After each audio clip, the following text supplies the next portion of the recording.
ಜಗತ್ತಿನ ನೂರಾರು ನಗರದಲ್ಲಿ ಹಿಲ್ಟನ್ ಹೋಟೆಲ್ಗಳು ಕಾಣಿಸ್ತವೆ.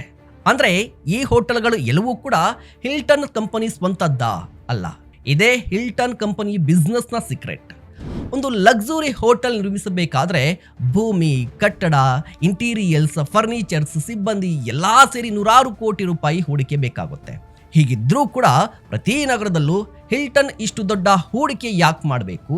ಅದಕ್ಕೆ ಹಿಲ್ಟನ್ ಕಂಡುಕೊಂಡ ಉತ್ತರ ಫ್ರಾಂಚೈಸಿ ಮಾಡೆಲ್. ನಮಸ್ಕಾರ, ನೀವು ನೋಡ್ತಾ ಇದ್ದೀರಾ ಸುಮನ್ ಟಿವಿ ಬಿಸ್ನೆಸ್. ನಾನು ನಿಮ್ಮ ಮಹೇಶ್ ಎಂ ದಂಡು. ಒಬ್ಬ ಸ್ಥಳೀಯ ಹೂಡಿಕೆದಾರ ಅಥವಾ ರಿಯಲ್ ಎಸ್ಟೇಟ್ ಕಂಪನಿ ಹೋಟೆಲ್ ನಿರ್ಮಿಸುತ್ತೆ. ಆದ್ರೆ ಅದನ್ನ ಹಿಲ್ಟನ್ ಬ್ರ್ಯಾಂಡ್ ಹೆಸರಲ್ಲಿ ನಡೆಸಬೇಕಾದ್ರೆ ಹಿಲ್ಟನ್ ಜೊತೆ ಫ್ರಾಂಚೈಸಿ ಅಗ್ರಿಮೆಂಟ್ ಮಾಡಿಕೊಳ್ಬೇಕು.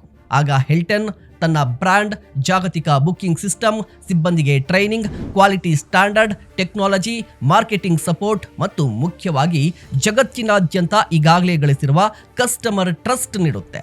ಅದಕ್ಕೆ ಬದಲಾಗಿ ಹೋಟೆಲ್ ಮಾಲೀಕರು ಹಿಲ್ಟನ್ಗೆ ಫ್ರಾಂಚೈಸಿ ಫೀಸ್ ಹಾಗೂ ತಮ್ಮ ಆದಾಯದ ಒಂದು ಭಾಗವನ್ನ ರಾಯಲ್ಟಿ ರೂಪದಲ್ಲಿ ಪಾವತಿಸಬೇಕು. ಇನ್ನೊಂದು ಆಸಕ್ತಿದಾಯಕ ವಿಚಾರ ಏನಂದ್ರೆ, ಒಬ್ಬ ವಿದೇಶಿ ಪ್ರವಾಸಿಗ ತಾನು ಪರಿಚಯವಿಲ್ಲದ ನಗರಕ್ಕೆ ಹೋದಾಗ ಸ್ಥಳೀಯ ಹೋಟೆಲ್ಗಿಂತ ಹಿಲ್ಟನ್ ಎಂಬ ಹೆಸರು ಕಂಡ್ರೆ ಅದನ್ನೇ ಹೆಚ್ಚು ನಂಬುವ ಸಾಧ್ಯತೆ ಇರುತ್ತೆ.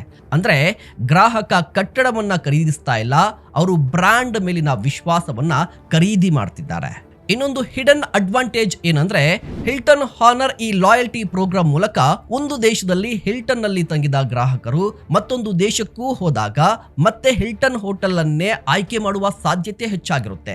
ಹೀಗಾಗಿ ಒಂದು ಹೋಟೆಲ್ಗೆ ಬಂದ ಗ್ರಾಹಕ ಇಡೀ ಹಿಲ್ಟನ್ ನೆಟ್ವರ್ಕ್ ನ ಗ್ರಾಹಕರಾಗ್ತಾರೆ. ಆದ್ರೆ ಎಲ್ಲಾ ಹಿಲ್ಟನ್ ಹೋಟೆಲ್ಗಳು ಫ್ರಾಂಚೈಸಿಗಳಲ್ಲ.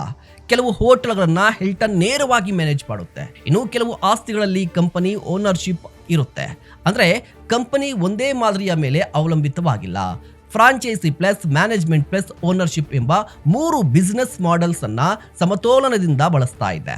ಇಲ್ಲಿ ಬಿಸ್ನೆಸ್ ಲೆಸನ್ ಏನಂದ್ರೆ, ದೊಡ್ಡ ವ್ಯವಹಾರ ಅಂದ್ರೆ ಪ್ರತಿಯೊಂದು ಕಟ್ಟಡವನ್ನ ಸ್ವಂತವಾಗಿ ಹೊಂದಿರೋದಲ್ಲ.